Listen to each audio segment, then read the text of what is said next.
That's what I'm going to focus on. We get it? We get it. I'm Andrew Stack, and I'm a war correspondent. Holy shit. In 1999, I was in Indonesia when the country was on the brink of civil war. That month of living dangerously. We had to make a decision. Go east to cover the fighting, or go west to skip the entire mess and carry on with some adventures. Photo. Oh man, it's gonna be a tough one. You almost didn't let us hide this fucking thing. We chose Sumatra.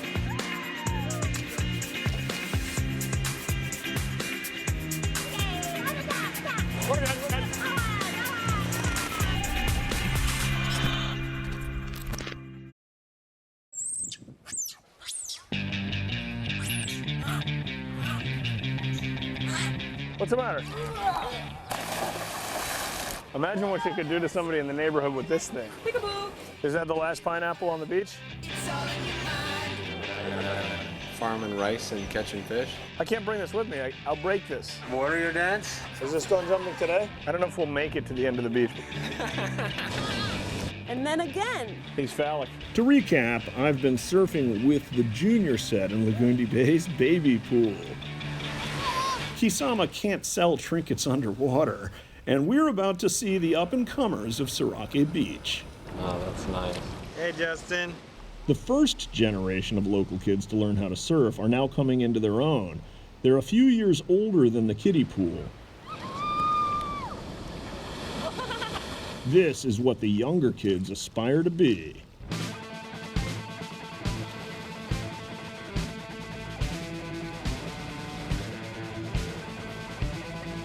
Nice. Very nice. And the English lessons pay off here. Hello. How are you? Good, how are you? Surfers typically aren't known for being friendly to outsiders, but these Indo kids haven't developed a protective stance for their local break. Yet. Hello.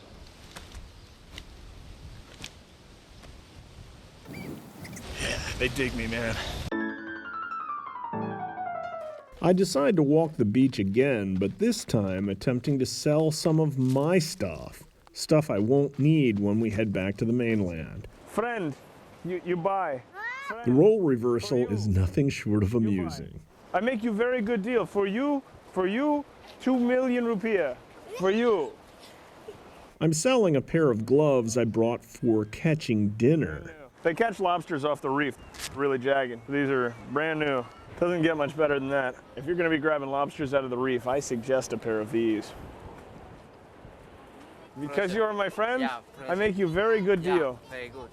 He's saying they're a present, but Yeah, when we walk present. down the beach, there are no But presents for you us. say for my lost friend. I already gave her a present. I gave her a toothbrush and batteries. Paul and I have given all of them multiple freebies. It's not as if we don't understand the trickle-down theory. But see, now I'm the salesman. I'm not purchasing today. We've got some sales calls to make. Whether they're giving me a good deal or asking for a present, they're always my friend. Until they're not. What's the matter? He's joking, or maybe he's sick of my joke. Just a thought. Just a thought. Tell you one thing. It's a heck of a lot easier to be a buyer than to be a seller. Look at how lonely this trail looks today. If you're really serious about selling, I have stuff for you. Gustian Fau is the local pawnbroker. And these are... Needless to say, she's not popular with the sales team on the beach This for catch lobster. Yes.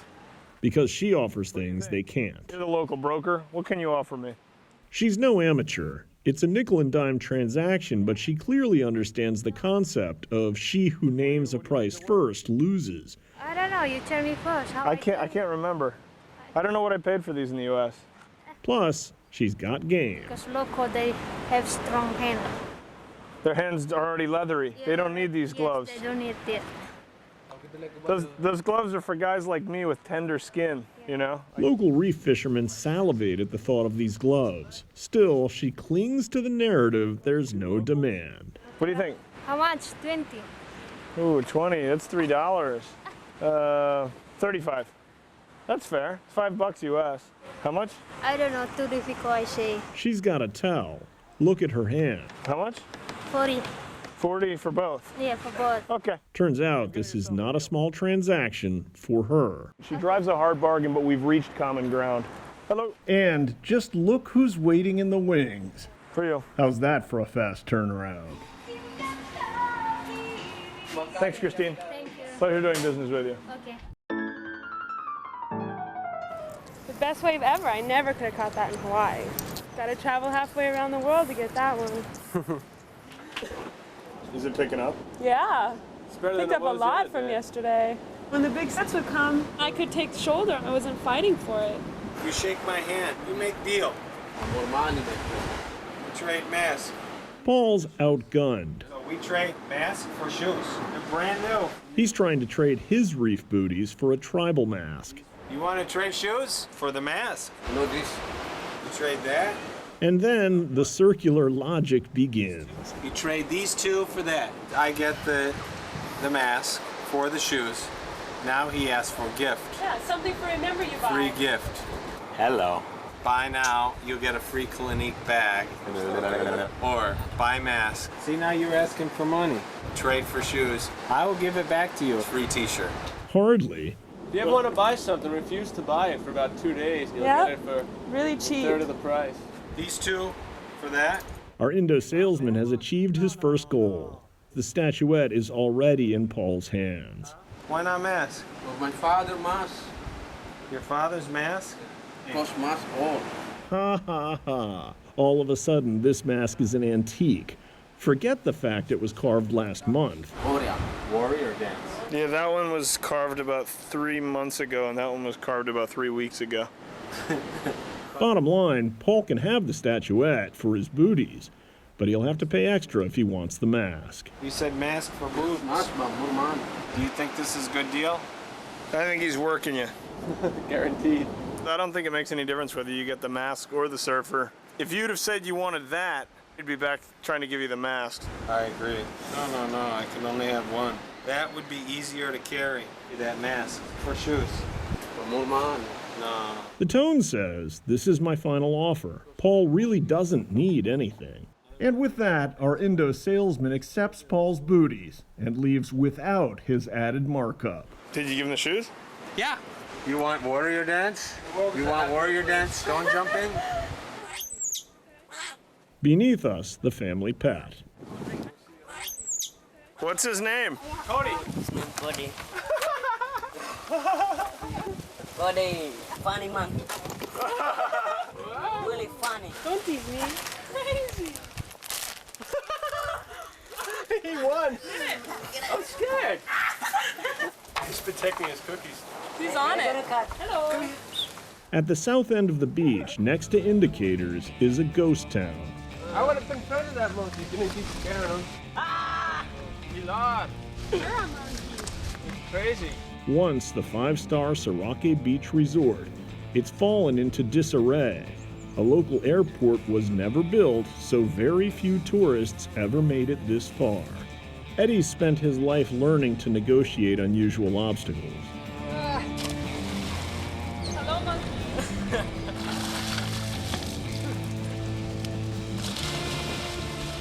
Since Eddie can't surf, Jason and Sunrisa take him to the pool. All eyes on Eddie. We get the feeling Eddie's made peace with his demons. There's no question Jason has. Inside the resort's main hall, the ghost town theme continues.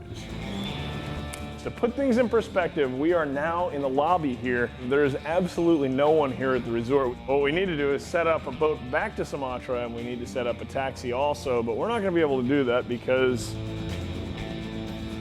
it's peak work hours and there's nobody here.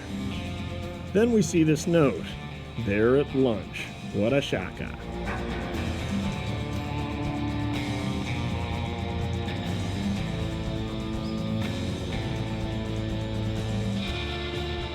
It feels like we're on the 1980s estate from Magnum P.I.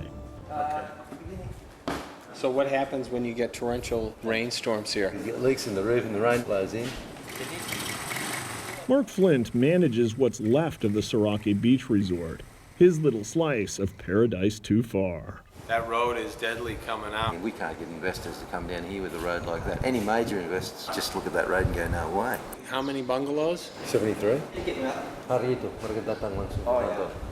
The Siraki Beach Resort is indicative of how Western debt was expanded into emerging markets from the mid-90s onward. What did it cost to build this place? $12 million. 12 million? Holy shit.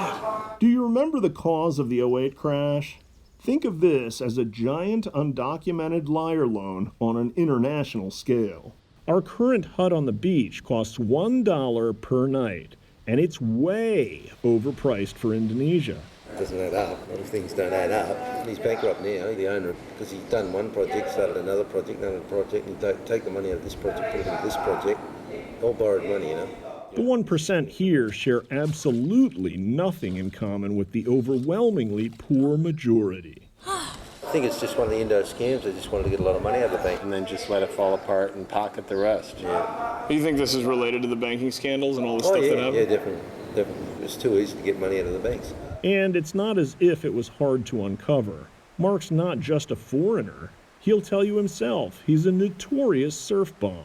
Because of the surfing tour and stuff? The trouble is now, if we get a really big contest here, we can't accommodate everyone. Eddie's self-confidence is amazing in the face of constant torment from his peers. Other local teens here are part of the so-called Lagundri Mafia, named for Lagundri Bay. Oh! Show up. You okay? And if you're wondering why Eddie always rides wheelies in his wheelchair, notice his front wheels are destroyed.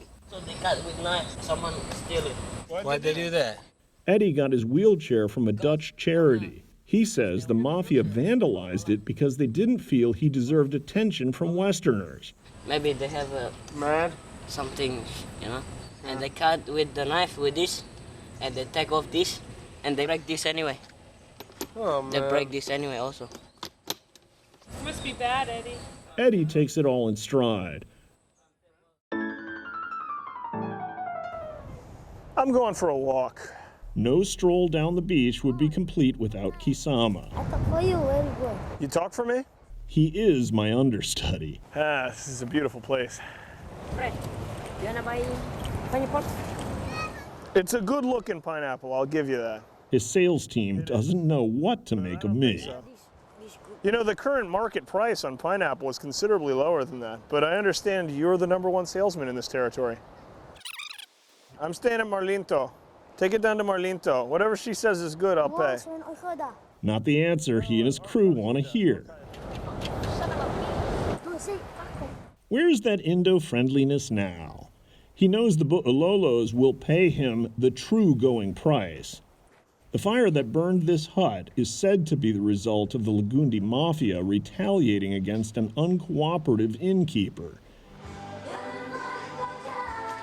So, where surfing is concerned, locals are uber lighthearted, but when it comes to the bottom line, not so much. Get the surfboard, but many times along when you go over there. Speaking of the Lagundri Mafia, I was warned. He rents surfboards with the leash wrapped around a hole in the bottom, then accuses the hapless renter of damaging the board, and demands payment for the full cost of the board. Nice. A friend of mine lent me a surfboard. Lent it to me. Where? Right up there. He lent it to me. I didn't need to buy one after that. I needed to buy one the first day. I opted to borrow a surfboard from another Westerner, but this guy says I owe him money because he supposedly waited for me to rent his board. Please. I never saw the surfboard. You never brought the surfboard. I wonder how many wayward surfers actually fall for this. The best bet is to smile and keep walking. No problem. Cheers, man. All right. You get everything from cute kids to aggressive wannabe gangsters around here. You might be thinking, why in the world would we want to go to Nias? From an adventure perspective, let me remind you. Dream, dream, dream, dream. How you guys getting out of here? Savolga, man. We're going to Savolga. You're stoked. I'm living large. Maybe you'll get mugged this time. Back on the deck, the nightly conversation turns to Paul and I's next move. Then you're in Sabolga and you're going, get me the fuck out of here. Yeah. Such a gnarly town. We've just learned all of the larger ferries are now under the command of the Indonesian military. In a last-minute move, we're getting back to the mainland on a small overnight ferry. Coming up, we'll run a new type of gauntlet. Why'd you change your mind after we put our bags on your vehicle? I don't put camera for me. You don't like the camera? I don't like you raising the rate. Before moving on to the hippie hangout of Lake Toba. These are still wet. They haven't even been dried yet. You get laughing and you see the mountain move sometimes.